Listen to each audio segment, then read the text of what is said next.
Well, but you can start off everything you say with, look, you should have listened to me last time. You better listen to me now.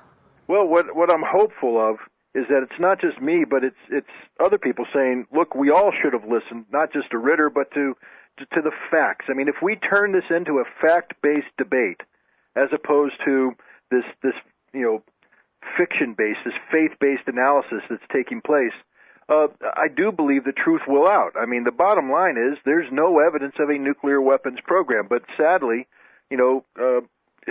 Secretary of State Clinton has said, there's really nothing to discuss with the Iranians right now. No, the truth is there's everything to discuss with the Iranians.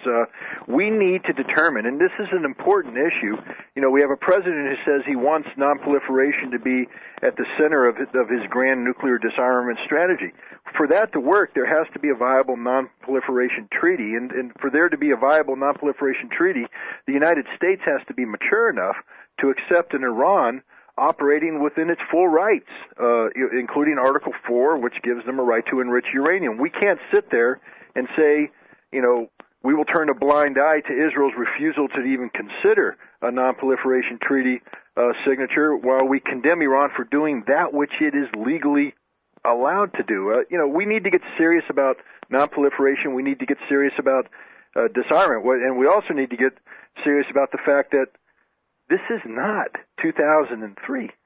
America simply cannot fight another war. And I'm not saying that we're going to lose the war in terms of Iran, suddenly invading the United States. Iran's a threat to nobody, but I can pretty much guarantee this: we will not prevail against Iran. And if we overextend ourselves, then we run into a new world. And the new world is a world that has been liberated, so to speak, from the tyranny of American deterrence policy, because right now we have an entire East-West equilibrium that's based upon the ability of the United States to impose its will around the world through a combination of economic, political, and military power.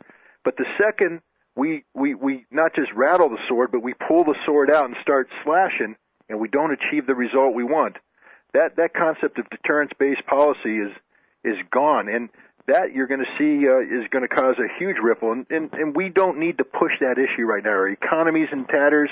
We're in the basis of rebuilding relationships based on trust with the world.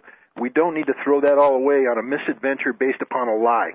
Iran is not a threat. The Islamic Republic is not a threat, and its nuclear program is not a threat. And that's what we need to focus on, not some esoteric debate on whether or not Iran's provision of a letter in 2003, which talked about voluntary compliance with additional protocols and the new Code 3.1, is somehow legally binding if the Iranian parliament hasn't ratified it yet.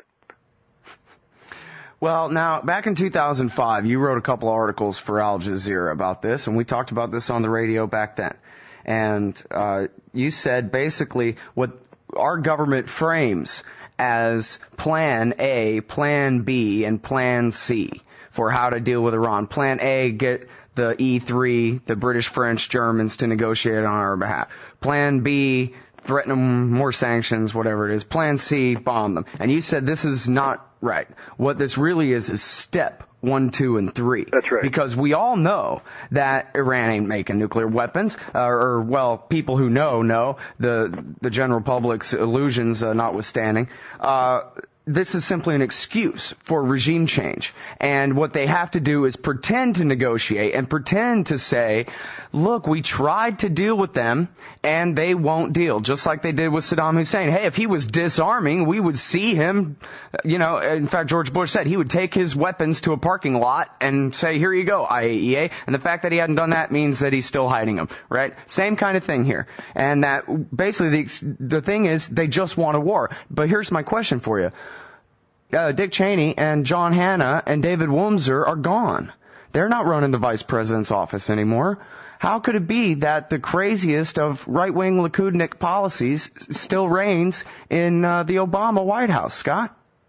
Well, because we have a president named Barack Obama who doesn't have any experience in this area, who is running scared. He's trying to do a lot. He has health care reform. He has a lot of domestic reform. He has a collapse in the economy that he's trying to manage. He has a war in Iraq he's trying to get out of. He has a fight in Afghanistan that he doesn't know what he wants to do. Do we send more troops? Do we send even more troops? Do we pull troops back?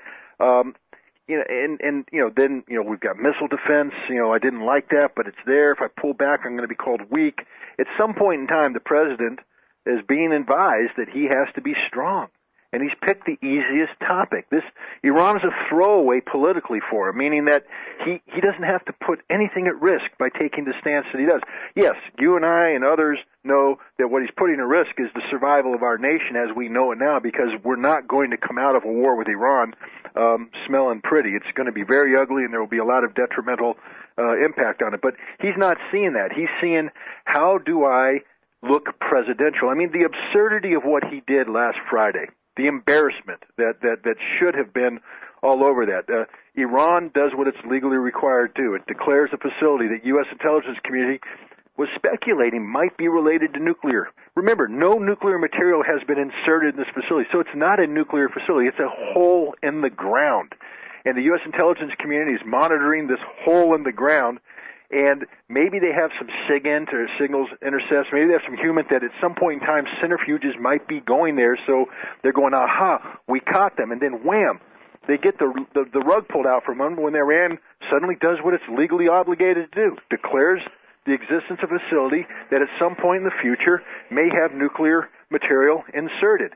And suddenly Obama's going, wait a minute, what do I do? And his national security advisor pulls him in. You've got to look presidential. We've got to do something. Dramatic news conference, and it's getting all the headlines, but it's absurd in the extreme. There's no story here except, and this is the real story, Obama is a weak president who's unable to stand up to the well-entrenched forces that are basically pursuing an Israeli-based policy of tearing down the theocracy. And it's not just Israel.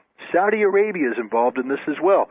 The Saudi Arabians view the Shia Islamic Republic of Iran as a mortal threat to their own, failed efforts to define themselves as the center of the Muslim world. A lot of money went in, and this is the other story that seems to have been swept under the rug here. A lot of money, Saudi money, American money, British money, went into trying to shape an election, to engineer an election result last June in Iran. Yeah, elaborate on that, please. Under Bush in 2006, Condoleezza Rice and the CIA and the state and the Department of Defense pour in about $60 million into this democratization effort. They bring in a guy named Jared Cohen, who wrote an interesting book called Children of the Jihad. He heads up an effort that he terms digital democracy, where you're going to use, the tools of the modern age, Twitter, Facebook, MySpace, to project Western values into these areas where, democracy is not flourishing. Because, as Jared Cohen says, all teenagers are the same and want the same things. And all we have to do is expose them to Western-style democracy through the miracle of modern technology, and they will rise up and take matters into their own hand. We spent between $30 and $40 million trying to engineer an inspection result. An election result. The Saudis poured in, almost $100 million into confronting what they call the Iran project, starting first with engineering an election in Lebanon to defeat Hezbollah, and then moving on to help engineer an election result in Iran to get, a Rafsanjani-based Mousavi government in place to replace Ahmadinejad and ultimately undermine the supreme leader in Khamenei. It failed miserably.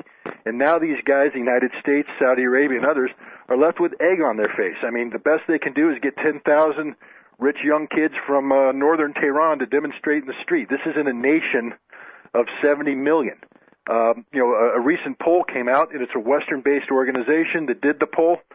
They say that 4 out of 5 Iranians today support Ahmadinejad and the supreme leader.